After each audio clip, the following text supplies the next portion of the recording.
revelou no seu amor, e nos diz que lhe entreguemos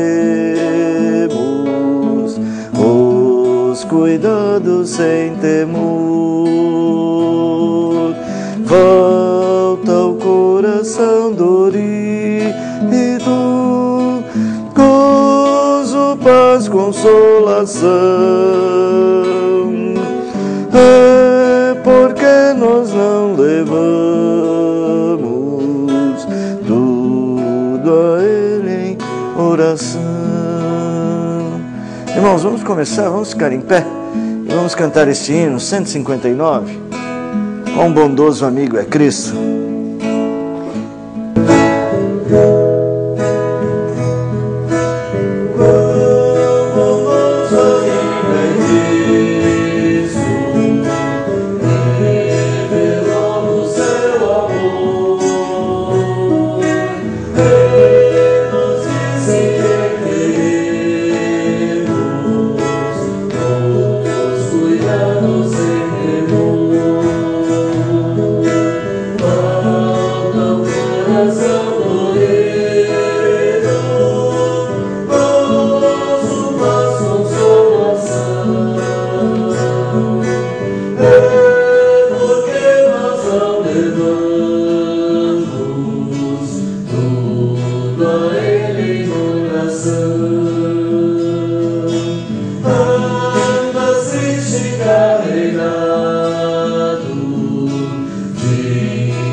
Senhor nosso Deus, Pai, exaltamos o Teu nome, Senhor, porque sempre podemos descansar em Ti. Sempre haverá, Pai, para aqueles que confiam no Senhor um amanhã. Sempre haverá, ó Pai bendito, o caminho do refrigério, as águas verdejantes. Sempre haverá um caminho novo, sempre haverá o raiar do sol, sempre haverá o sossegar das águas. Porque Tu és um Deus bom, um Deus em que podemos confiar, um Deus que anda ao nosso lado, um Deus que está conosco, um Deus que nos guarda e protege, um Deus que promete e cumpre, um Deus que realiza em nós uma vontade bela, agradável, perfeita, um Deus maravilhoso, um Deus de quem não podemos reclamar, um Deus a quem nós devemos nos submeter. Pai, nós suplicamos que a Tua misericórdia, a Tua graça sejam conosco sempre. Pedimos, Deus, uma fé madura, uma fé capaz de nos fazer olhar para o alto e não para baixo. Uma fé que seja capaz de confiar no socorro que vem do Senhor, sempre presente na tribulação. Uma fé que confia que Tu és a nossa sombra, a nossa direita. Que de dia não nos molestará o sol, nem de noite a lua. Senhor, dá-nos a esperança, dá-nos a convicção, dá-nos a certeza de que és conosco, de que estás ao nosso lado e nos abençoa. Senhor, nos dê esta maturidade, nos ajude a estudar a Tua Palavra, nos ajude a crescer na Tua Palavra. Bendito seja o Senhor, que essa seja uma noite de um encontro contigo, que nos faça ver coisas novas, coisas boas e aprender contigo. Nos ajude, Senhor, é o que te pedimos, é o que suplicamos no nome de Jesus. Amém. Podem sentar, irmãos. Abra sua Bíblia, se você puder, Salmo 121. Irmãos, os salmistas, eles escreveram material que tem a ver com a sua vida. Os salmos são como a vida do povo de Israel. Os salmos são uma expressão da fé que aqueles homens tinham em Deus. Não significa que nós temos só salmos que vão só nos pôr para cima. Alguns salmos, eles falam de coisas duras e difíceis. O Salmo 13, por exemplo, fala assim: até quando, Senhor, eu vou clamar e o Senhor não vai responder? Mas assim, isso faz parte da nossa vida, irmãos. Isso faz parte do nosso relacionamento com Deus. Às vezes as pessoas querem ter todas as respostas. A gente quer saber tudo. Como é que vai ser o dia de amanhã? Quem sabe? Só Deus. Jesus Cristo, para deixar você mais feliz, ainda disse assim: basta a cada dia o seu próprio. Mas será que Jesus está olhando o copo pelo lado do menos cheio lá? Não, Jesus está dizendo assim: calma, eu sou contigo. Olhem os lírios dos campos, eles não precisam fazer nada para eu abençoá-los. Olhem as aves dos céus. Nós precisamos dessa maturidade, irmãos. E os salmistas, eles colocam isso para fora. Eles colocam tanto os medos quanto as certezas. Eles colocam tanto as dúvidas quanto a confiança. E no final das contas, há sempre uma pergunta depois de um salmo: qual é o caminho do justo?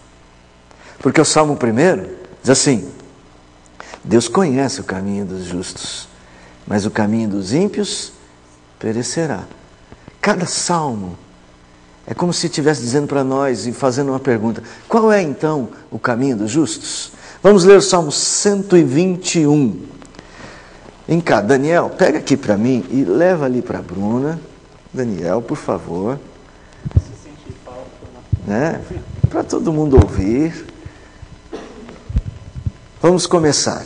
Bruna, leia o versículo 1 e assim vamos lendo cada um versículo. Aí eu passo. Passa para o Jonatas. Elevo os meus olhos para os montes. De onde me vem o socorro?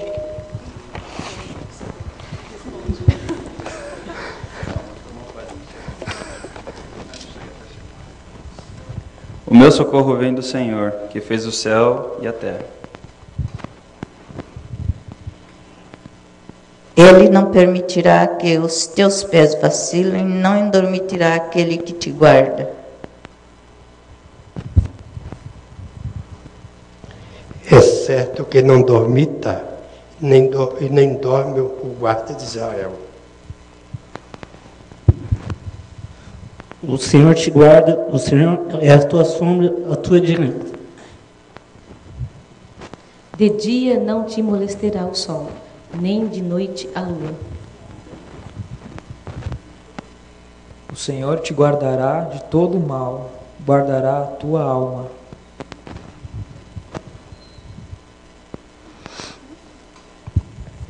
O Senhor te guardará a tua saída e a tua entrada, desde agora e para sempre. Amém. Amém. Amém.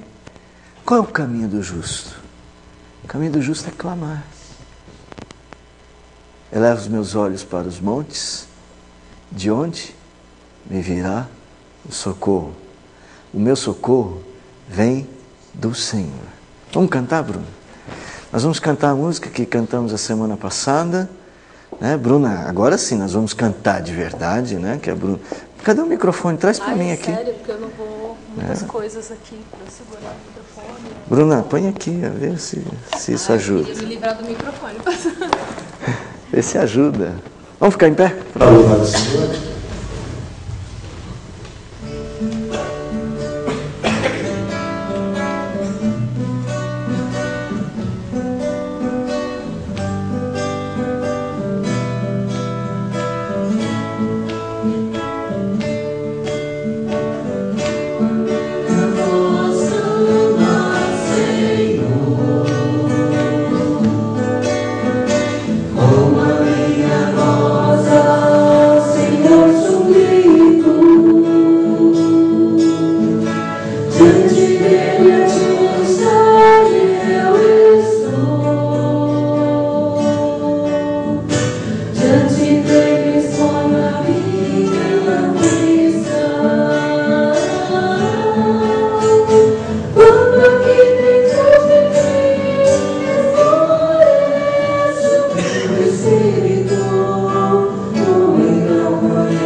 Vamos lá, irmãos. A semana passada nós estávamos vendo o livro de Jó e chegamos a algumas conclusões. Hoje vamos dar sequência a esse estudo, tá? O computador está com alguma inconsistência ali, de vez em quando ele vai lá e desliga o meu PowerPoint, mas se ele se mantiver ligado, vamos lá, vamos em frente. Uma coisa importante, o livro de Jó, né? Nós estamos vendo aqui como um servo de Deus deve passar pelo sofrimento. Nós vimos que aquela pergunta, né, aquela coisa, em lugar de fazer aquela pergunta, por quê?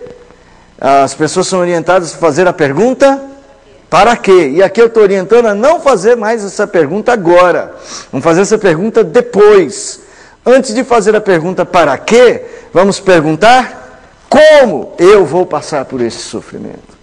Sabe por quê, irmãos? A pergunta para quê, nem sempre a gente consegue responder ela antes. Vocês vão ver aqui. Tem coisas que não dá para a gente responder antes de passar.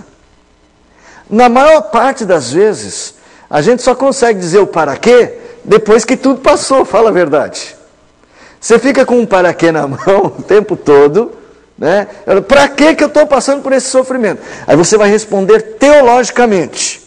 Você vai responder, para a glória de Deus. Mas isso te satisfaz? Fica faltando alguma coisa, não fica? Você precisa de algo mais prático, talvez? Bom, o fato é que nem sempre a gente consegue antecipar o para quê. Talvez uma pergunta tão importante quanto esta pergunta para quê, seja a pergunta como? Como? Existe material bíblico que me ajude a dizer como eu devo passar pelo sofrimento, não importa qual seja? Algumas coisas que eu tenho que dizer sobre o sofrimento de Jó. A primeira coisa que eu tenho que dizer sobre o sofrimento de Jó é, um lado bom, nem todo mundo passa pelo mesmo sofrimento que Jó. Glória a Deus. Amém. Oh, eu tomo, Senhor, eu pego, eu recebo, né? Tomo posse, né? Muito bem. Nem todo mundo tem a mesma experiência. A experiência de Jó foi ruim? Depende. Depende se você está no capítulo 3 ou se você já está no capítulo 42 de Jó, concordam? É ou não é? Porque depois que passa, foi boa? Oh, louvado seja Deus. Só que é o seguinte, do mesmo jeito que nem todo mundo passa pelo mesmo sofrimento, nem todo mundo vê o mesmo resultado. Que tem sempre aquele que gosta de estudar o livro de Jó para chegar logo no capítulo 42 para fazer uma oração assim, Senhor, assim como o Senhor abençoou Jó, restaura a minha família e me dá quantas vezes mais? Não sei. 7 vezes mais, me dá 7 vezes mais cavalos, filhos, amigos. Você viu que só a única coisa que não foi mencionada no final do livro de Jó foi a mulher, né? Que ninguém sabe o que aconteceu com ela depois. Na hora da aprovação, ela aparece lá que nem uma tentação, né? Na hora da aprovação, ela aparece lá, amaldiçoa o teu Deus e morre. Deus tira tudo de Jó, menos a mulher, mas no final restaura os filhos de Jó, os bens de Jó, até os amigos de Jó são restaurados, só não fala nada da mulher. Ela ficou lá com uma lembrança. Eu acho que a mulher dele resolveu passear sobre a terra e andar pela redondeza dela. Bom, enfim, é muito importante que... Tá certo, gente. Eu estou brincando, tá? É só uma brincadeira. Não leva a sério essa parte, não. Leva a sério essa parte, não, mulheres. Né? Não leva a sério essa parte, não. Tá certo. Oi? Vai lá, fica à vontade. No 42, Pois claro não. que ele agradeceu a Deus, Deus restituiu, ele estava com o coração agradecido. Certo. Mas certamente, quando ele lembrava dos filhos mortos... Você vê que Jó não lembra os filhos mortos? Então, é que eu Em nenhum versículo do livro inteiro ele lamenta tantas coisas. Eu vou tocar neste assunto. A tristeza de Jó não é pelo que ele perdeu. Calma, não vamos adiantar. Veja, nós temos que ser realistas. Nós estamos lendo um livro bíblico. Nós temos que trabalhar com material que nos foi revelado, tá certo isso? Se eu falar assim, mas Jó deve ter ficado triste porque perdeu os filhos e quem sabe agora ele... Lógico, Jó era um homem de carne e osso, amava os seus filhos, perdeu os seus filhos e com certeza alguma tristeza estava no coração dele. Só que você, em nenhum momento do livro, ele fala, Senhor, eu perdi todos os meus filhos. Aliás, não foi só filho, ele tinha empregados. Não era possível que ele odiasse tantos empregados dele. Ele falou, os empregados eu não ligo. Ele perdeu muita coisa, mas o texto, ele não reclama o que perdeu. Ele reclama uma outra coisa muito mais importante. E aí é uma correção que nós precisamos fazer. Mas eu não quero adiantar, que senão estraga a surpresa, tá bom? Pode ser daqui a pouco? Pode? Completa, vai. Eu sei que você quer completar. O final não é tão feliz assim, porque afinal de contas ele está sem os filhos. É que eu e a Débora achávamos que a gente era semelhante a Jó no sofrimento. Nós conversamos, tanto é que ela veio quarta passada para ouvir o senhor. Deixa eu falar. O senhor deve saber, não sei se eu contei essa história, mas meus 2 filhos são adotivos. A Débora nasceu 26 de agosto. Teve uma menina que nasceu 11 de julho, um mês e meio antes, que eu havia adotado, que eu havia levado para minha casa. Ela ficou 12 dias comigo, eu estava de férias com a minha esposa. Nós ficamos babando a menina 24 horas durante 12 dias. Imagina. A moça pediu de volta, tivemos que devolver. Ainda há pouco tempo atrás, eu estava no banheiro, comecei a lembrar dela chorando. Sim. Porque eu vivi com ela 12 dias. 12 dias. Mas foram tão intensos. Se agora eu sinto falta, imagina na época como é que foi. Então eu tenho passado por coisas que às vezes eu lembro do passado, embora, graças a Deus, pela misericórdia de Deus, eu estou com Ele, porque é pela graça dele. Então veja, eu não estou negando a gente lembra e às vezes as lágrimas vêm. Verdade, eu não estou negando que Jó não tenha tido nenhuma tristeza porque ele perdeu seus filhos. Eu até não consigo pensar num pai como Jó, tão zeloso, que orava pelos filhos, se os filhos tivessem cometido pecado, e que perdesse os filhos e falasse, tudo bem. O que eu sei é que ele disse, o Senhor Deus deu, o Senhor Deus tomou, bendito seja o nome do Senhor. E depois de que ele fala isso, em todo o livro, ele não cita os filhos. Não é porque ele perdeu, não tinha amor pelos filhos, mas é que assim, o propósito do material deste livro é nos chamar a atenção para uma coisa mais importante que esta perda de Jó. Foi uma perda grande? Foi. Se fosse minha, seria muito grande. Se fosse de qualquer um dos irmãos, seria grande. Como foi grande para Jó, como foi grande para a viúva de Naim, como foi grande para a viúva, para a Eichel, né? Eu não sei quem é Eichel, eu tenho ouvido falar tanto dessa moça, que perdeu um filho, né? É uma cantora, né? Então ela citou Jó. Então veja, eu não conheço essa moça, mas ela é famosa? Muito famosa? Muito famosa? Gente, eu preciso me atualizar, né? Preciso me atualizar. Assim, o fato foi difícil para Jó? Foi. Mas o material bíblico... Eu sei, Eichela, por favor. Mas o material bíblico, no material bíblico, a ênfase de quem contou essa história de Jó não é olhar para a perda que ele teve dos filhos ou mesmo das riquezas. Ele tinha... O que Jó reclama era uma coisa mais importante. Espera eu chegar lá. Agora vocês vão esperar eu chegar lá. Não fiquem tristes, porque a Bíblia não cita que Jó ficou triste. Ele ficou, tá? Mas assim, você tem que olhar para o material. O que o material bíblico quer que você faça é fazer uma reflexão mais profunda das suas perdas. Tá bom? Vamos lá. Jó, olha lá, tá vendo? Você fica parado aí, você não saia daí, tá? Jó é um livro sobre o quê? Jó é um livro sobre o quê, meus irmãos? Sobre o sofrimento?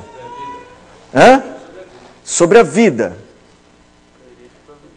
Sobre o quê? Sobre a providência. Providência de Deus. Provação. Sobre a aprovação. Vamos ver.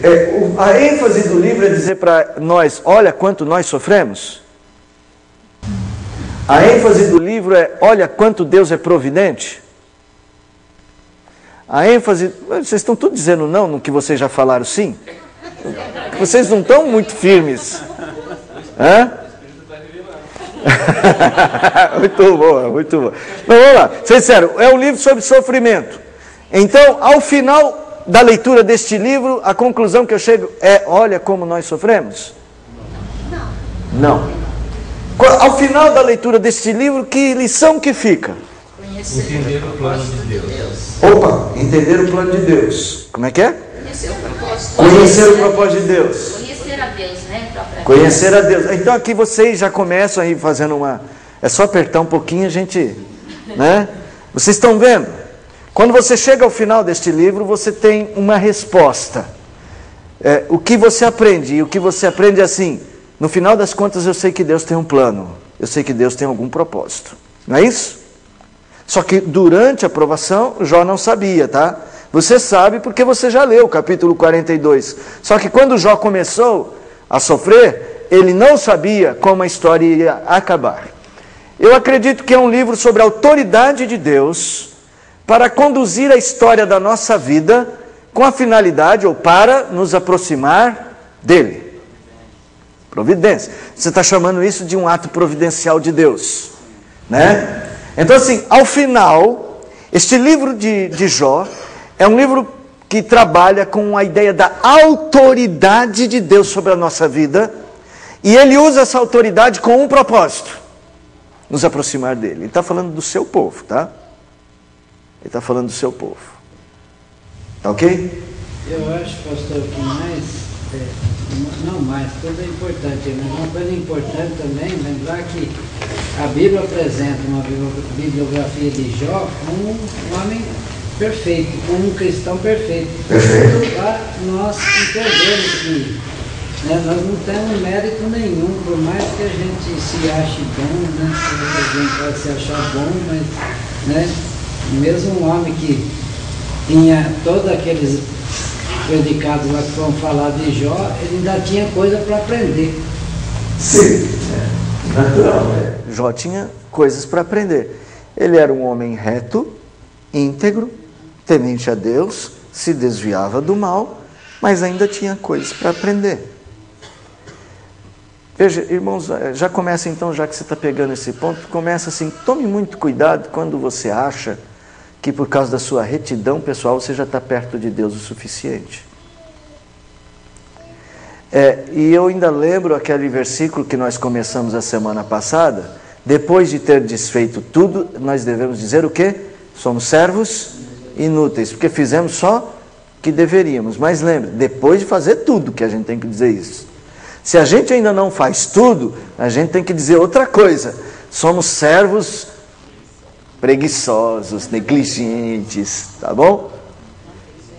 Não fizemos nada do que... Nada também não, né? Vamos pegar leve com hoje. Hoje nós vamos pegar leve. Jó, ele está entre aqueles livros, aquela literatura de sabedoria. Vocês sabem disso? Está entre aqueles livros considerados livros de sabedoria, né? Aqueles livros que tratam da vida prática, aqueles livros que têm como finalidade falar das coisas do dia a dia.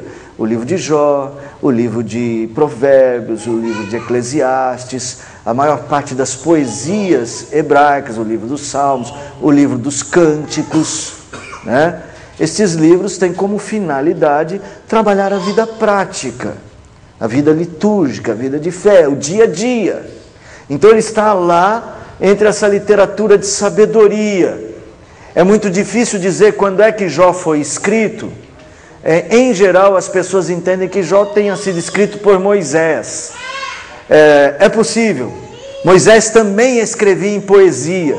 Uma das perguntas que eu fiz, puxa, um livro poético escrito por Moisés, mas lembra, Moisés também tem trechos inteiros de Deuteronômio que são cânticos de Moisés. O próprio Moisés escreve o Salmo 90, então era um tipo de literatura que Moisés estava afeiçoado.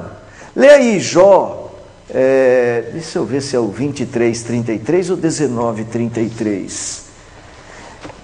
Não cita, por exemplo, a lei, não cita nada da lei, não cita nenhum recurso, assim, nada da lei de Israel, não fala do reino. 19:33 o quê, Elda? Não tem, né? Deixa eu ver, eu li hoje, então eu ainda não estou familiarizado com este. Só um segundinho. Eu acho que eu não vou encontrar isso agora. É um momento em que Jó cita Adão. Interessante. Ele fala assim, como Adão... Aqui, é o 31:33. Se como Adão encobri as minhas transgressões, ocultando o meu delito no meu seio. Ele cita Adão. Que interessante. Né? Ele cita Adão. Então, olha só, tem uma dica. O escritor, tem gente que diz assim, não, isso era uma literatura semítica. Pode até ser, porque Adão é o pai de todos os povos, né? Ele não é pai só dos hebreus.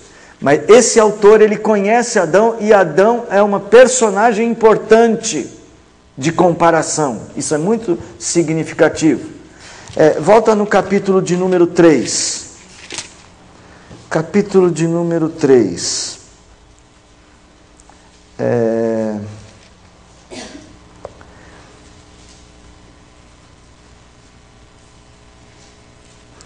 Lê para mim aí o verso de número 14.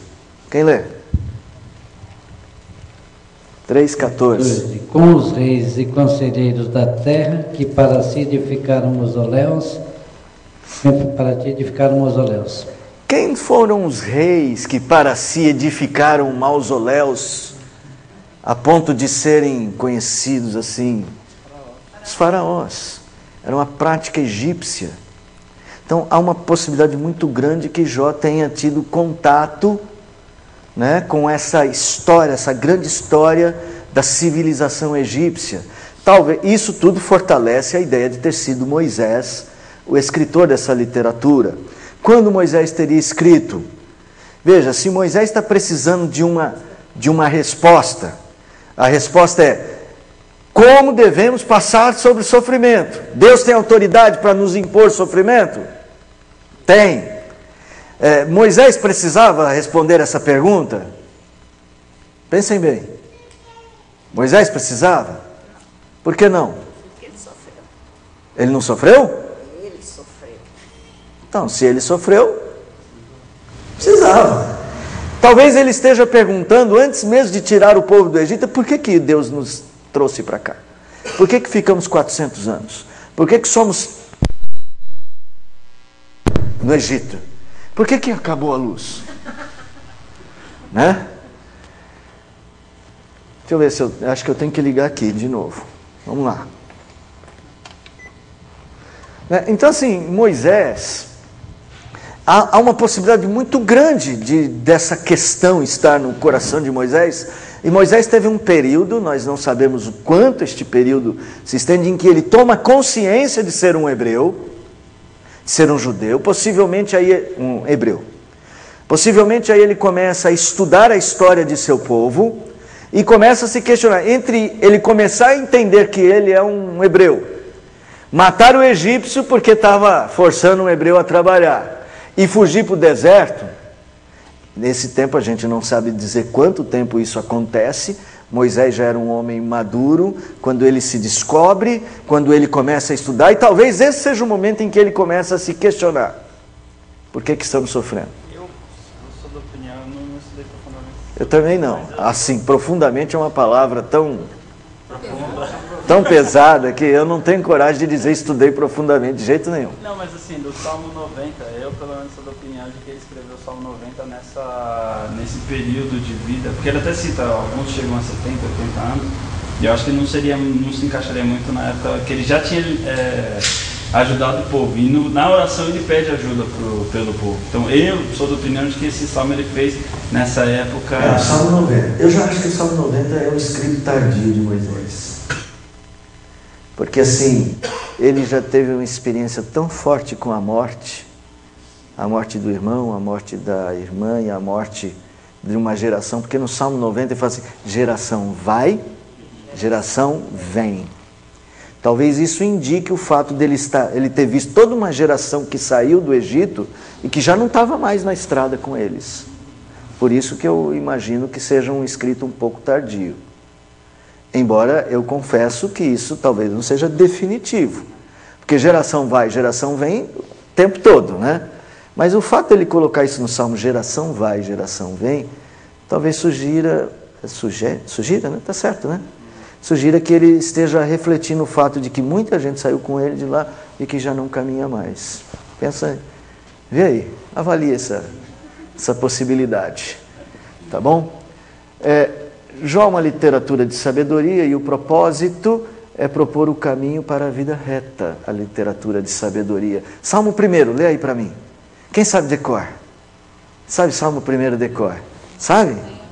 Bem-aventurado o homem que não anda no conselho dos ímpios, não se detém, nem se assenta, antes, na sua lei, ele é como corrente de águas, qual dá seu fruto na estação própria e cujas folhas não murcham. E isso aí. quanto fizer próspero, será bem sucedido. Os ímpios não são assim, são porém como a palha, moinha, né? É a palha que o vento dispersa. Que mais? Por isso não prevalecerão na congregação dos justos. Porque Deus conhece o caminho do justo, mas o caminho do ímpio. Então, o Salmo 1 é um salmo de abertura deste grande livro, e a ideia do Salmo 1 é apresentar o caminho do justo, o caminho do ímpio. E você vai ver, os salmos ele trabalha com esta figura, o caminho do justo, o caminho do ímpio. O que faz o justo, o que faz o ímpio. A mesma coisa acontece em Provérbios. Vocês vão ler lá Provérbios, vão ver essas coisas. A mesma coisa a reflexão de Salomão. Olha, pode fazer qualquer coisa, mas toma cuidado, você tem que andar num caminho que agrada ao Senhor, né? Lembra do Eclesiastes 11, verso 9? Lembram disso? Tomem muito cuidado, porque a literatura de sabedoria é uma literatura que fornece elementos para a vida reta. Irmãos, não é só viver, é viver de modo reto. Quem, Senhor, habitará no teu santo templo? O que é limpo de mãos e puro de coração. Irmãos, não é só viver, não é só fugir do sofrimento, é ter uma vida reta. Alguém lê para mim aí, Miqueias, capítulo 6, verso 8. Miqueias 6, 8. Podia ser do verso 1 até o 8, mas vamos economizar.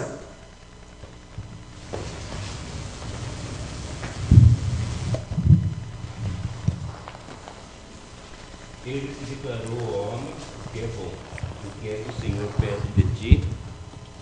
Ele te declarou ao homem o que é bom, e que é o que o Senhor pede de ti, senão que pratiques a justiça e ames a beneficência e andes humildemente com teu Deus. É isso aí. É isso que Deus quer. Se alguém perguntar para você, o que é ser um cristão?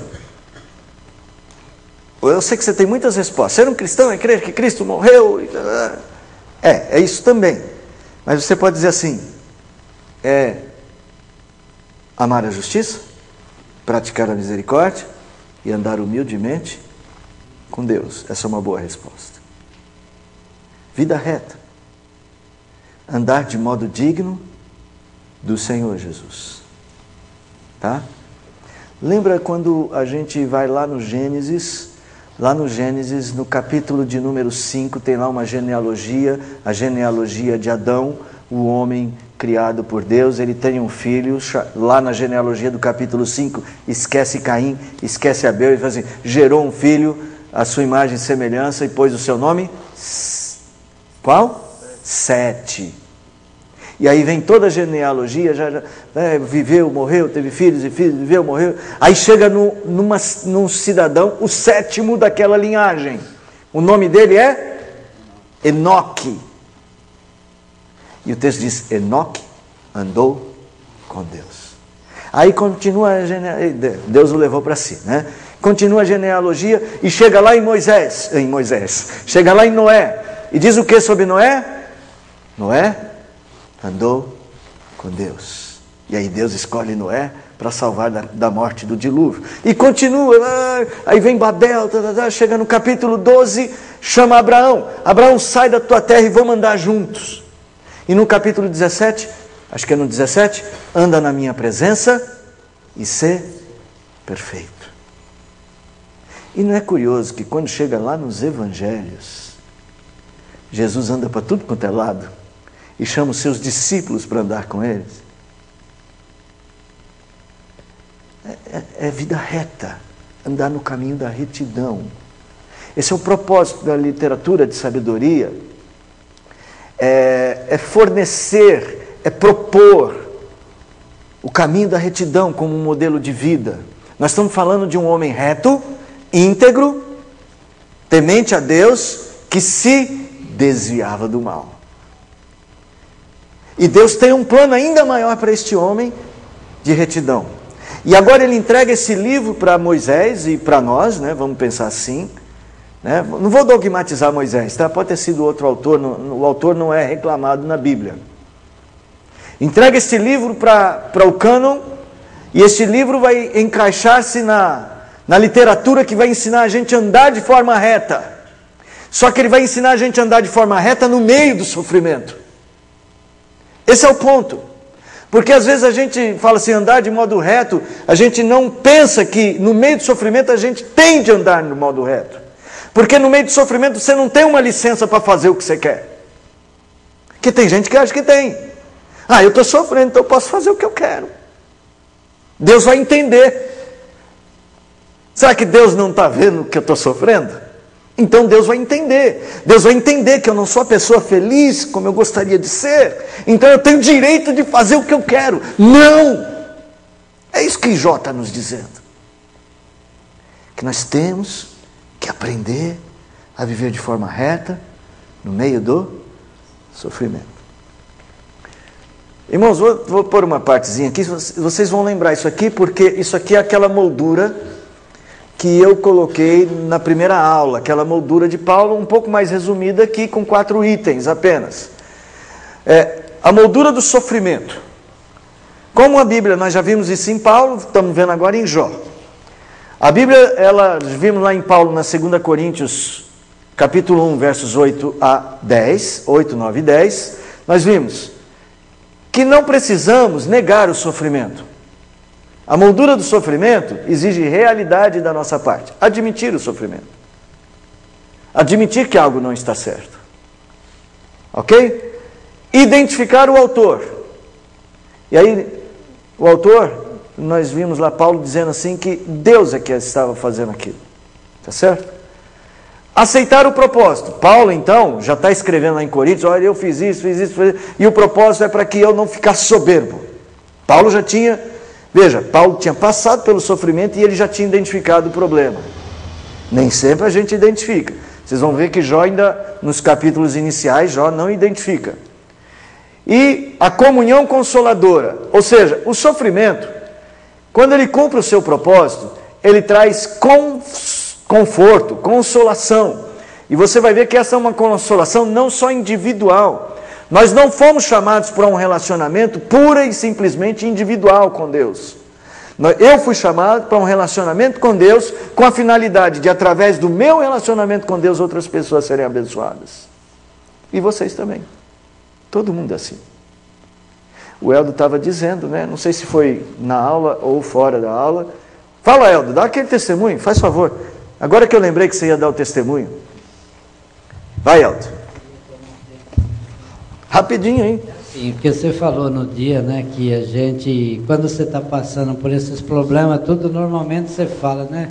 Deus não me ama, porque você está passando por tanto problema e tal. E eu cheguei a pensar muito assim, porque assim, né, minha família, né, a gente sempre tem aqueles que não são cristãos, e a turma sempre me questionou a respeito disso. Poxa, mas o Eldo, ele não sai da igreja, só vive na igreja, nem problema. E eu tenho um irmão que não é evangélico, que a gente conversa muito, já brigamos muito por religião, né, assim, viajava com ele, a gente ia no caminho discutindo muito, ele não aceita a soberania de Deus, ele não aceita o Deus do jeito que a gente entende, de jeito nenhum, né, e tal. E então ele sempre falava, né, até ele chegava em casa, ele falava, e aí, o que aconteceu agora, né? Eu era motivo de riso, né, para eles, assim, né, de riso assim, eles ficavam chateados e tal, né, mas falavam, poxa, o que aconteceu dessa vez, tal, né? Foi roubado, foi assaltado, bateu o carro, né? Perdeu a carteira, foi no estádio, o time perdeu de goleada. Aí, né, sempre falava assim, tal, meu sobrinho ria muito, tal, tem outro cunhado que sempre falava isso também, né? E aí, num final de ano, ele me ligou para desejar um Feliz Natal. E aí, ele me falou tanta coisa legal, e eu pensava isso, né? Como passando por todos esses problemas, você chega a pensar, mas realmente parece que Deus não me ama. E aí, a gente vê o quanto que as pessoas estão enxergando você passando pelo sofrimento. Você acha que eles estão, né? Você não está sendo o exemplo de um cristão, mas é pelo contrário. Aí o meu irmão, ele me encheu de tanto elogio que eu fiquei assim, sem ação até, né? Ele falando, eu quero desejar um Feliz Natal para você, porque você é um exemplo na nossa vida, você é uma pessoa especial para toda a família, todo mundo gosta de você, a gente vê o que você passa e tudo, mas você é uma pessoa que dá exemplo e tal, né? Então eu fiquei, né, assim, falei, puxa vida. Isso aí está aqui, ó, nessa moldura, que é a comunhão consoladora. Irmãos, eu sei que não é bom passar pelo sofrimento, mas se você é um cristão e você passar por ele de forma fiel, saiba de uma coisa, isso vai falar de Cristo para as pessoas. Irmãos, é assim, não tem como explicar, isso é Deus quem faz. Foi o que Jesus fez por nós. Então, quando Paulo diz assim, eu quero que outras pessoas se associem ao meu sofrimento, saibam que eu estou sofrendo, orem por mim, para que quando vier o benefício, muitos sejam abençoados. Muita gente saiba que Deus me livrou, que Deus fez algo, ou simplesmente que eu estava com Deus no meio do sofrimento. Vai lá, meu.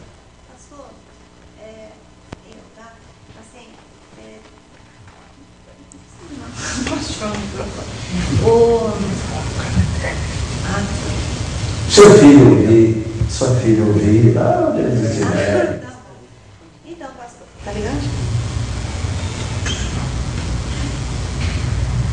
Então, eu já penso ao contrário do irmão Helder, assim, não ao contrário dele, né? No meu caso, eu sou uma cristã tão relapsa, eu assim podia fazer tanta coisa para Deus e não faço, e mesmo assim Ele me abençoa tanto, sabe, que às vezes eu me sinto indigna, sabe, eu me sinto mal por Deus ser, por não merecer, por Deus me amar tanto, me dar tanto livramento e tanta coisa boa acontece na nossa vida, sabe, e assim, e eu até eu já conversei isso com o irmão Helder, quando ele foi me visitar, que eu fico com vergonha, às vezes, sabe? Vergonha de Deus, porque Ele é maravilhoso comigo e eu não sei. Aí, não sei o que acontece comigo, eu me sinto assim, como eu falo às vezes para ele, eu me sinto um lixo, sabe? Assim, Sim. Mas assim, saiba que Deus não nos ama porque nós fazemos coisas boas para Ele. Ele nos ama porque Ele é gracioso para nos amar. É graça. É óbvio, é lógico que considerar o amor de Deus por nós deve nos modificar a nossa postura. Então eu acredito que é este amadurecimento que nós precisamos. Acho que Jó tinha um pouco a falar sobre isso para nós, tá? Acho que hoje eu não termino, então vamos por partes. É o seguinte, eu separei alguns textos, né? Mas eu já estou prevendo. Eu separei alguns textos só para vocês verem, lá do livro de Jó, só para vocês verem essa moldura acontecendo. Eu separei textos até da primeira parte dos diálogos de Jó com os amigos. O diálogo de Jó com os amigos dele são divididos em 3 partes, tá? Vocês vão ver que tem um jeitão disso acontecer que é bem igualzinho sempre, tá? É facinho de você abrir o livro de Jó e perceber isso. E você vai ver que Jó, ele admite o sofrimento e ele identifica o autor. Só que nessa parte do texto, ainda não chegou o capítulo 42, então ele ainda não identificou o propósito. Tá? Ele ainda não identificou o propósito de Deus. Tá? E então ele ainda não pôde compartilhar a consolação, porque ela ainda não chegou. Então, por que eu estou só pegando essa parte? Porque, na verdade, essa parte aqui, não sei se vocês conseguem ler, são os elementos desenvolvidos durante a provação, durante o sofrimento. Porque a nossa pergunta é como passar. Então vamos estudar só a parte em que ele passa. Abra lá, capítulo 3, verso, eu tenho que chegar perto para ler, 26. Gente, eu estou ficando cada dia mais míope. 3:26, outra pessoa lê para mim aí, 3:23. Não tenho descanso, nem sossego, nem repouso, e já me vem grande perturbação. Olha aqui, ó, ele admitindo o sofrimento. Não tenho descanso, não tenho sossego, não tenho repouso. Ele chega em casa, ele nem chega em casa, né? Ele está fora de casa, ele está no relento, ele está coçando as feridas dele com cacos de telha. E ele não pode deitar, porque as feridas não deixam. Sabe o que é? Imagina o que é isso. E se ele deita, ele sente dor. Se ele dorme, tem pesadelos. Ele mesmo diz isso. Não dá para saber. Não dá para saber quanto tempo.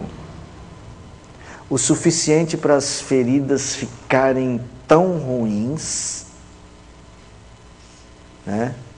O suficiente para a morte dos filhos não ser um luto mais. Ele cheirava mal, né? Cheirava mal, então vocês imaginam que tudo isso, lógico, Deus pode acelerar o apodrecimento da carne, mas assim, parece que era um processo natural. Fala também que ele perdeu o respeito na cidade. Então, ele tem os amigos dele deixaram, ele tem a experiência dos amigos terem abandonado, os parentes abandonaram, lá no capítulo 19 em diante. Mas meus parentes não querem mais me ver. Então, tem um período, não sei quanto tempo. Acho que não chega a ser anos. Acredito que alguns meses. Não importa, né? Fica 3 dias sem dormir para ver como é que é ruim, né? Então, ele admite o sofrimento. 3:23.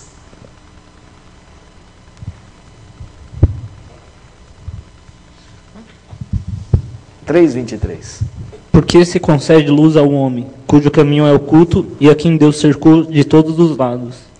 Veja só, quem é que dá a vida? Quem é que é Deus? E ele está dizendo assim, e Deus me cercou. E Deus, por que Deus me dá a vida? Por que Deus... Ele vem dizendo isso para Deus. Por que o Senhor deixou eu nascer? Por que o Senhor... Então ele está identificando aquele sofrimento como uma ação de Deus. Aliás, vale a pena você ler o livro de Jó e perceber uma coisa. A gente sabe que foi o diabo que tirou a saúde dele, não sabe? Mas Jó diz que foi quem? Deus. Aliás, eu faço a pergunta para vocês, foi Deus ou foi o diabo? Deus que permitiu. Deus permitiu? E o diabo foi instrumento? O diabo é um cachorrinho de Deus? Lutero gostava disso, né? Lutero que dizia o seguinte, Martinho Lutero tem uma frase que eu não gosto de repetir essa frase, que eu acho ela tão esquisita, mas ela é famosa. Que o diabo é o diabo de Deus. Martinho Lutero que dizia isso, o diabo é o diabo de Deus. Ele está dizendo assim, que tudo pertence a Deus, inclusive o diabo. Hã? Deus que fez tudo. Lógico, tudo pertence a Deus. Tudo está debaixo do governo, lembra? O governo teocrático do universo é de Deus, gente. O diabo também bate continência? Com raiva, mas bate. Tá certo? Eu sei que o Senhor é o Senhor. Eu sei. Manda eu ir para a torcida do Palmeiras. Vai para os porcos. Vai para os porcos. Vai para os porcos. Eu tenho que dar um alívio para os meus amigos que eles estão tristes essa semana. Certo? Opa, fiz aqui, passei, não era para passar. Vou voltar. 6 versículo 4, e outro irmão já vai abrindo aí 6, 8 e 9. 6 versículo 4, 6, 8 e 9. As flechas do Todo-Poderoso estão cravadas em mim, e o meu espírito suga delas o veneno. Olha. Os terrores de Deus me assediam. Você leu 6, 4. As flechas do Todo-Poderoso. Até aqui ele está dizendo as duas coisas, né? Ele está reconhecendo que é Deus e está falando que estão nele. Ele está sentindo essa dor. Não é isso? Vai lá, 6, 8 e 9. Esses 6, 8 e 9 eu acho pesado. Quem dera que se cumprisse o meu pedido e que Deus me concedesse o que anelo. Que fosse de agrado de Deus esmagar-me, que soltasse a sua mão e acabasse comigo. Gente, o sofrimento dele é tanto que ele fala, Deus, eu quero morrer. É como se ele estivesse dizendo, Deus, me mata logo. Para mim vai ser um alívio sair disto. E Deus faz? Quem me dera, quem me dera. Irmãos, ele admite que Deus prolonga o seu sofrimento. Se fosse, talvez ele estivesse pensando assim, eu acho que se fosse outra pessoa já tinha ido embora. Por que é que Deus continua me deixando vivo? Lembra, ele ainda não sabe o propósito. Mas a Bíblia diz que nós temos que aprender a admitir o sofrimento e identificar o autor. Irmãos, nós precisamos começar a ter uma dinâmica de lidar com o sofrimento olhando para Deus e não para o sofrimento em si. Jó está passando por essa dinâmica, ele está olhando para o sofrimento, olhando para Deus, olhando para o sofrimento, olhando para Deus. Ele não consegue olhar só para o sofrimento. Quando ele vê o sofrimento, ele olha a Deus. O 6,4 fica bem claro. As flechas do Todo-Poderoso. Não é uma coisa qualquer que está acontecendo. Deus está fazendo isso. Tem gente que não gosta de ouvir isso. Sabe por quê? Por que não gosta? Porque assim, fica preocupado. A gente tenta arrumar uma desculpa para Deus. Não pode ser. A gente tem que tirar Deus dessa história, porque não está certo ser Deus. Vamos pôr o diabo nessa história, vamos pôr a culpa no diabo. Irmãos, depois, eu não pus aqui, mas vale a pena, se der tempo, eu vou fazer um exercício com vocês no capítulo 1 e 2. Vamos lá, só mais um, vai. Só mais um. 7, versículo 5, 7, 19 e 21. Isso aí, gente, está ao longo de todo o livro, tá? Vocês podem ir identificando isso aí em todo o livro. Estou só pegando alguns exemplos. A minha carne está vestida de vermes e de crostas terrosas. A minha pele se encrosta e de novo supura. Nossa, está terrível. Não vou nem fazer comentário para você não ir para casa assim. 7, 19 e 21. Até quando não apartarás de mim a tua vista? Até quando não me darás tempo de engolir a minha saliva? Se pequei, que mal te fiz a ti, ó espreitador dos homens. Por que fizeste de mim um alvo para ti, para que a mim mesmo me seja pesado? Gente, por que não perdoas a minha transgressão e não tiras a minha iniquidade? Pois agora me deitarei no pó, e se me buscas, já não serei.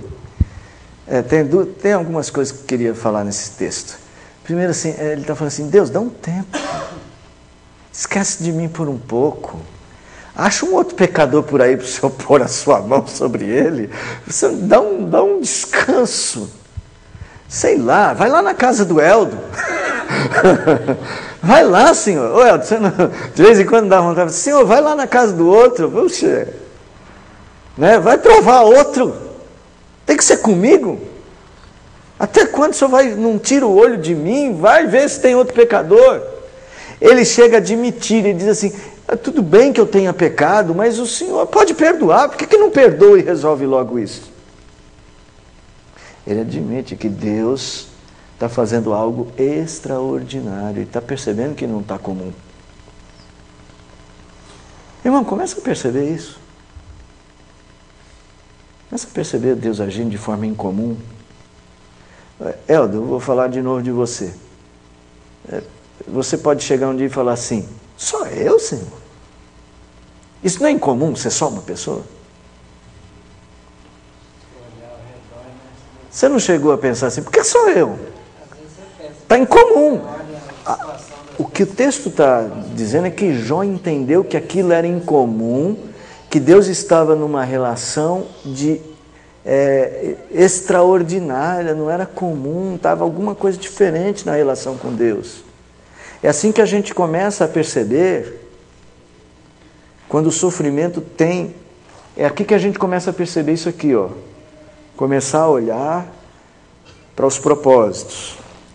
Quando a gente descobre que nós estamos num momento incomum da nossa vida. Tá? Jesus percebeu isso, que era um momento incomum da vida dele. Ele vai para o Getsemane e começa a orar e as lágrimas descem como de sangue.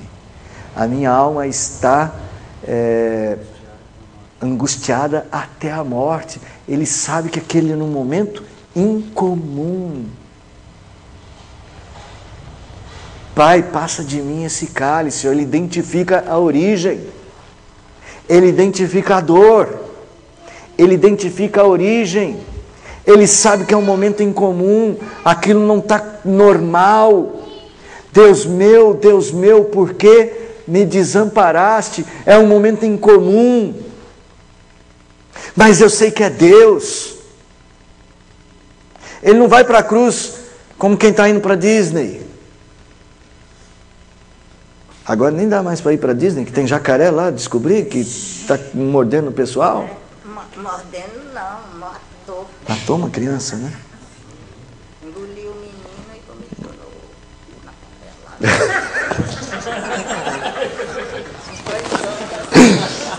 na Mãe, sem detalhes, né? Sem detalhes, Tá, Jesus não estava lá na cruz assim, ai, que bom que eu estou morrendo pela humanidade. Ele sentiu a dor, ele não negou. Essa moldura do sofrimento, irmãos, a moldura do sofrimento, ela é um mecanismo bíblico para ajudar você, para nos ajudar, né? Tá bom? Então vocês perceberam aí que em Jó o texto todo tem essa moldura presente? Fala, Osias. Não tem nenhum exemplo aí que fala que durou décadas? Eu não lá. Que durou décadas? Tem uma frase dele que ele fala, mas é que não dá para saber em quanto tempo que o diálogo aconteceu, mas tem um momento no meio do diálogo que ele fala, alguns meses atrás eu não estava nessa situação, alguma coisa mais ou menos. É verdade. Mas não dá para saber o... Não dá para saber. Eu acho que são meses, mas assim, é que ele quer décadas. Jó não. Jó... Não, tem exemplo de décadas. De 7 décadas de sofrimento. Jeremias, que o povo vai para o exílio. 70 anos. Já ajudou? Já que você quer um consolo? Vai para o exílio. Não, você quer décadas. Já dei décadas para você. Console-se. Ah, te peguei.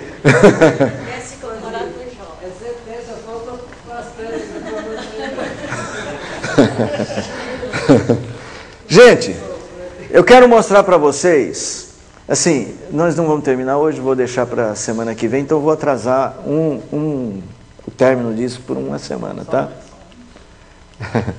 Eu queria que vocês vissem o seguinte, percebessem a dinâmica deste livro, a dinâmica destes discursos, porque aí depois eu vou entrar um pouco mais no conteúdo dos discursos, tá? Abra lá, capítulo de número 3. Assim, a gente não vai ler assim, não vai ler. A gente vai entrar no conteúdo dos discursos a semana que vem, tá bom? Você vai ver, Jó discursa no capítulo de número 3. Jó vem e faz um pronunciamento, um discurso. Capítulo de número 3. É o discurso que ele reclama da vida. Por que eu nasci? Por que eu continuei vivo? Por que Deus não me matou no ventre da minha mãe? Aí, o amigo dele, o Elifaz, responde no capítulo 4 e no versículo 5. Vocês vão ver aí a resposta do Elifaz. Como é que começa o capítulo 4? Pronto, aí então vem a resposta do Elifaz. Aí o Elifaz responde.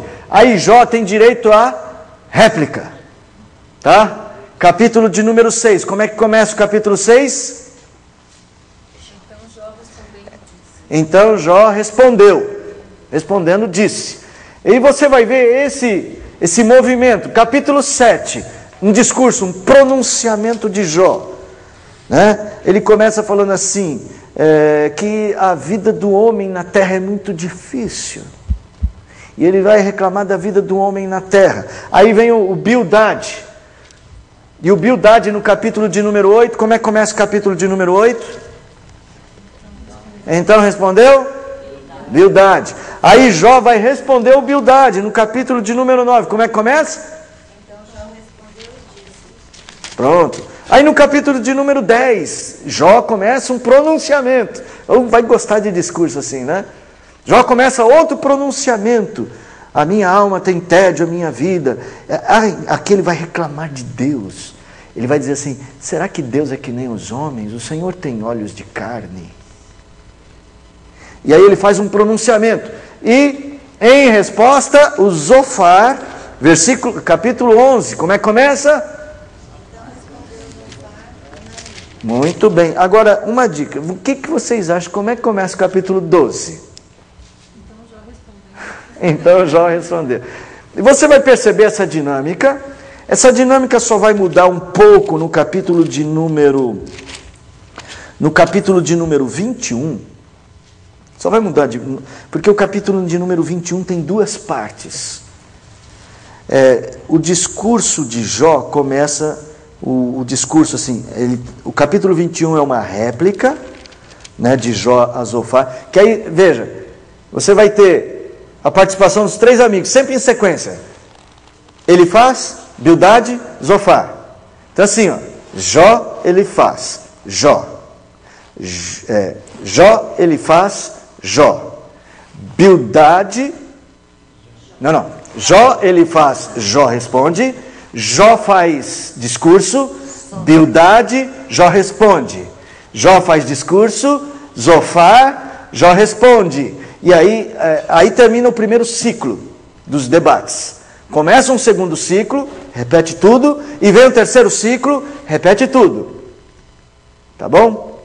Aí o quarto ciclo é o Eliú, Deus. Eliú e Deus fazem uma dupla dinâmica. Eliú e Deus falam,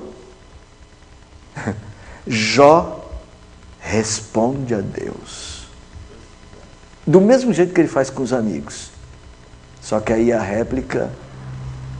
só que quando ele responde a Deus, ele não responde igual ele responde para os amigos.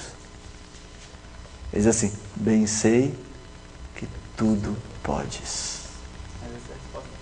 É a resposta final. Ele tem duas respostas. Faz a mesma coisa duas vezes. Na primeira ele também vai dizer que Deus, como é que ele diz? Tem uma expressão.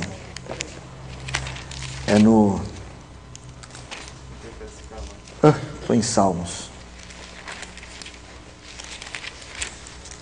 Ele diz assim: então Jó respondeu ao Senhor: sou indigno, que te responderia eu? Aí Deus continua. Aí depois vem o último pronunciamento. Pode ver no capítulo 42 como é que começa. Então respondeu Jó. Segue esta rotina o livro. É fácil você estudar esse livro. Você vai ver essa rotina, separa essa rotina. Aqui, ó, eu fiz dos três primeiros, o primeiro ciclo de discussão deles, só para usar como exemplo, tá? Semana que vem a gente vai entrar no conteúdo disso aqui, ó. Tá bom? Vou fazer um exercício rápido, capítulo 1 e 2. Vou fazer aqui na lousa. É rápido, tá? Alguém lê para mim capítulo 1, verso de número 6. No dia em que os filhos de Deus vieram apresentar-se perante o Senhor, veio também Satanás entre eles. Muito bem. Agora, alguém lê para mim no capítulo de número 2, verso 1. Num dia em que os filhos de Deus vieram apresentar-se perante o Senhor, veio também Satanás entre eles apresentar-se perante o Senhor. Não preciso dizer o que tem de parecido aí, né? Capítulo 1, verso 7. Então o Senhor disse a Satanás: de onde vens? E Satanás respondeu ao Senhor e disse: de rodear a terra e passear por ela. Continua no 8. E disse o Senhor a Satanás: observaste tu a meu servo Jó? Porque ninguém há na terra semelhante a ele, homem sincero e reto, temente a Deus e desvia-se do mal. Capítulo 2, versos 2 e 3. Disse então o Senhor a Satanás: reparou em meu servo Jó? Não, capítulo 2, verso 2 e 3. Você está lendo 3, não está? 2, 3. Leu 2. Capítulo 2, versículo 2 e versículo 3. O Senhor perguntou a Satanás: de onde você veio? Satanás respondeu ao Senhor: de perambular pela terra e andar por ela. Já deu para perceber, já deu para perceber que essa não é estrutura por acaso, né? Já deu, né? Mas vamos em frente. Disse então, aí vem o... Aí vem a mesma pergunta, aquela que você tinha lido, né? Desculpa, eu cortar porque eu estou ganhando tempo, tá bom? Capítulo 1, versículo de número 9, Satanás. Então respondeu Satanás ao Senhor: porventura Jó debalde teme a Deus? Tá bom. Agora no versículo de número 4.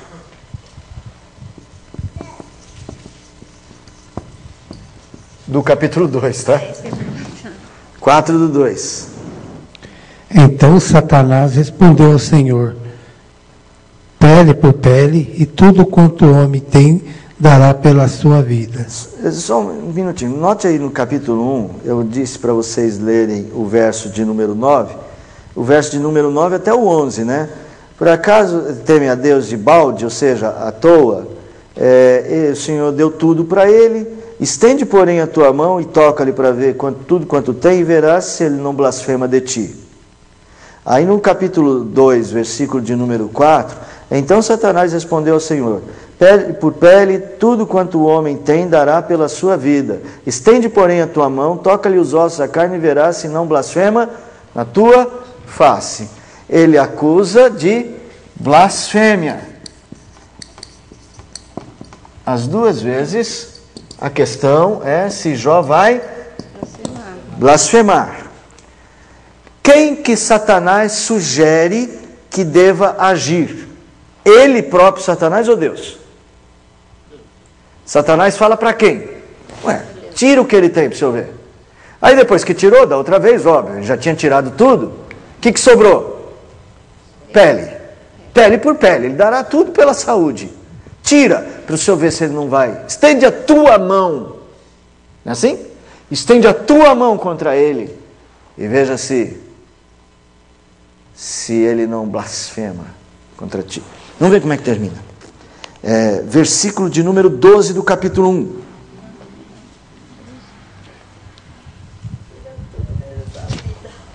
Capítulo 1, 12.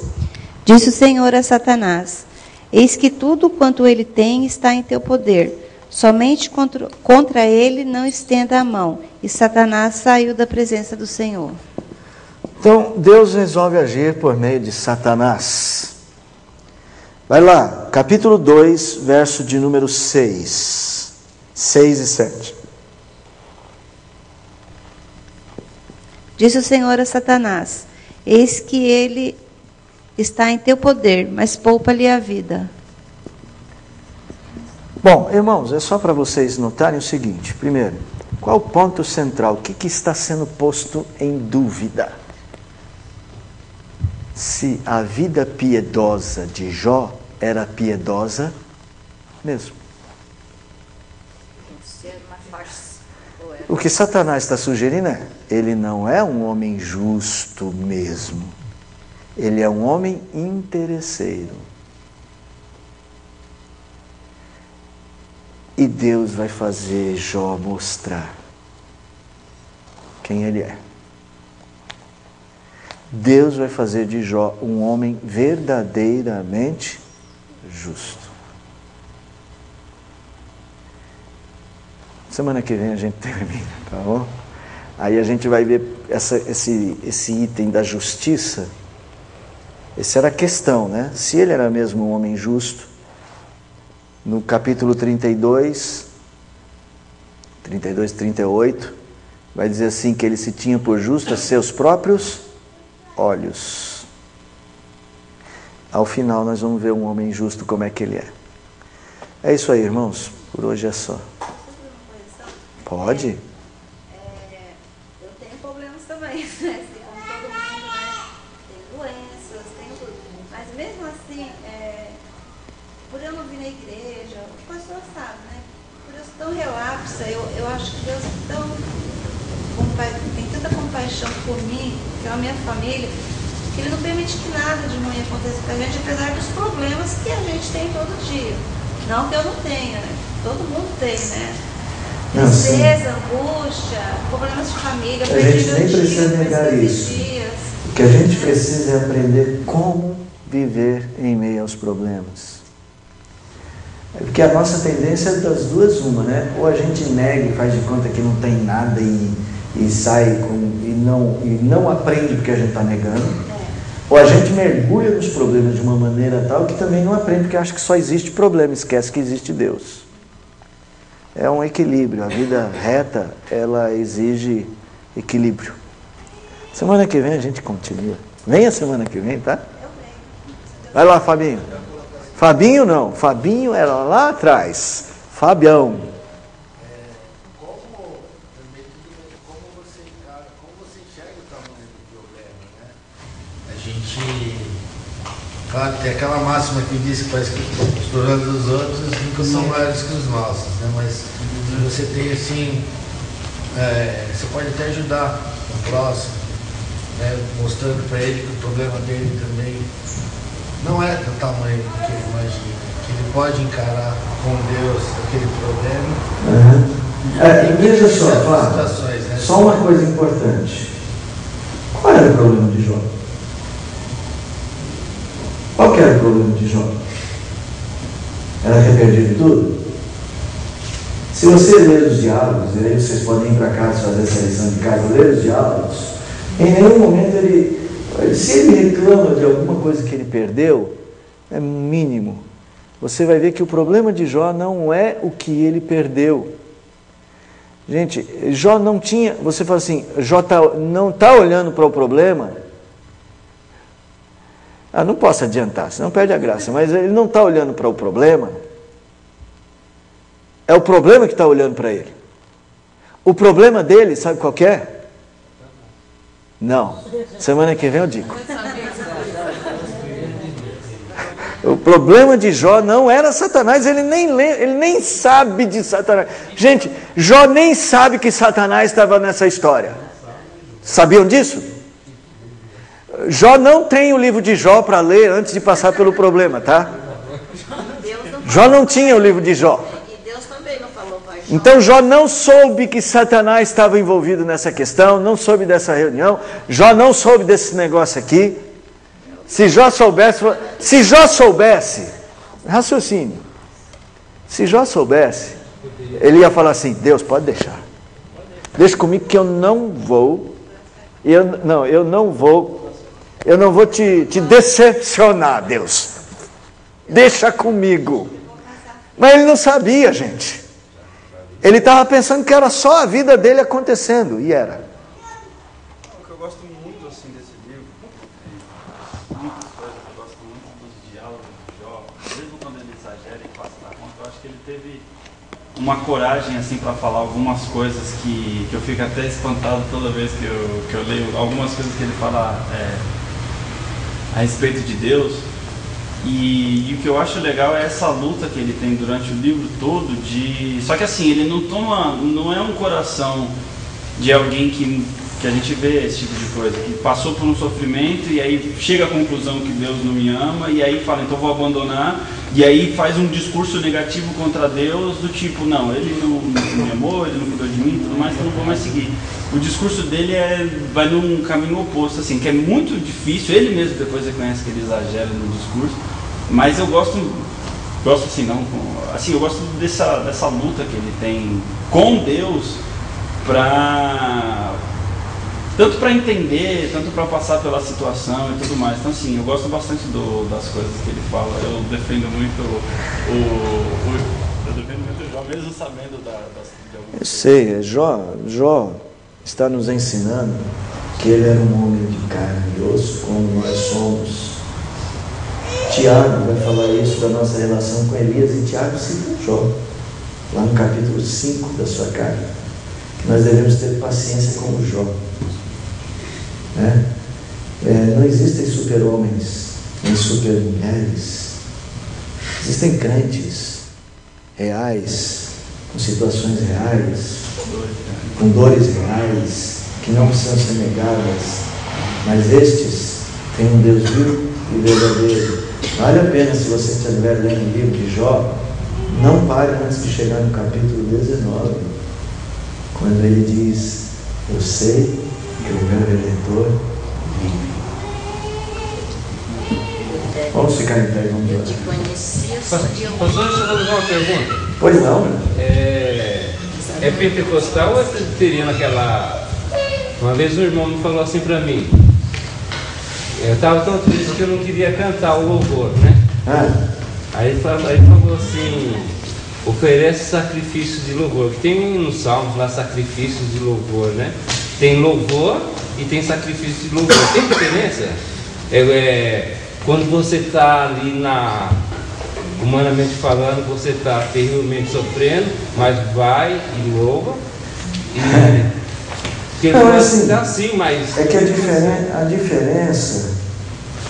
Não, sacrifício de louvor, assim, a expressão bíblica para sacrifício de louvor lá no Salmo, é que assim, Deus se agrada... O que Deus queria do seu povo não era lhe matar o novilho. Então ele fala assim, o tipo de sacrifício que eu quero é o seu coração. Mas se o coração está chorando, como cantar, né? Nessa hora que ele falou. Se o seu coração estiver chorando, você pode cantar como Jeremias, escreveu o livro de Lamentações. Jeremias fala assim para Deus: eu sou o homem que viu a vara do furor de Deus, ele afastou da minha alma a paz. E ele canta a sua tristeza, mas aí ele fala assim: e aí Deus, o que vai me fazer? Ó Senhor, quem poderá me libertar? E ele diz assim: as misericórdias do Senhor são a causa de não sermos consumidos.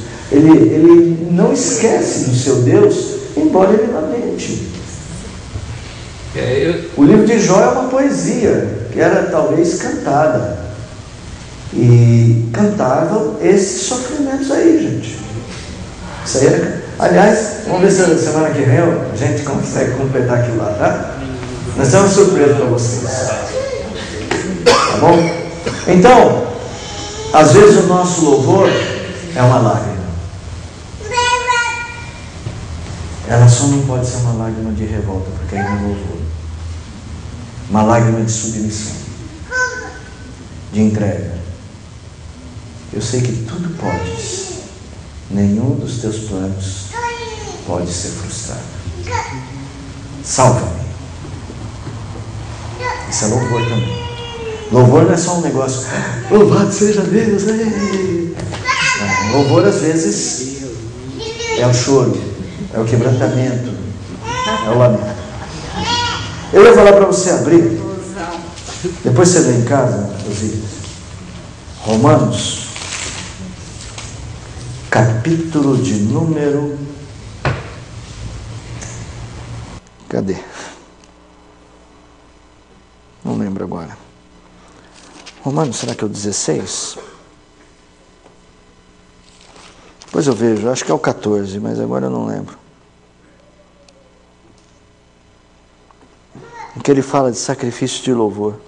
Depois eu vejo para você. Senhor, nós queremos te agradecer, porque este é um precioso material bíblico para a nossa fé. Tua palavra santa, que nos ensina como viver em meio às nossas lutas, sempre lembrando que o Senhor é que conduz a nossa vida. Permita-nos uma fé madura, a ponto de podermos confiar nisto, Senhor, e descansarmos no maior e no mais profundo abismo, lembrarmos que no vale da sombra da morte o Senhor está conosco. Senhor, assim nos ajude a perceber que a nossa vida cristã precisa de uma direção correta. Somos teus servos e queremos viver de forma reta em todas as circunstâncias. Perdoe-nos se temos tomado caminhos que não te agradam. Perdoe-nos se temos falado palavras que não te agradam. Se temos acolhido pensamentos contra o Senhor. Perdoe-nos se temos, ó Pai, tentado encontrar felicidade em coisas que não são do Senhor. Nos ajude a nos arrependermos destas coisas, para podermos te servir com integridade. Dá-nos a integridade de um homem como Jó. Forja no nosso caráter essa integridade, Senhor. Ajuda-nos a crescer. É a nossa oração em nome de Jesus. Amém.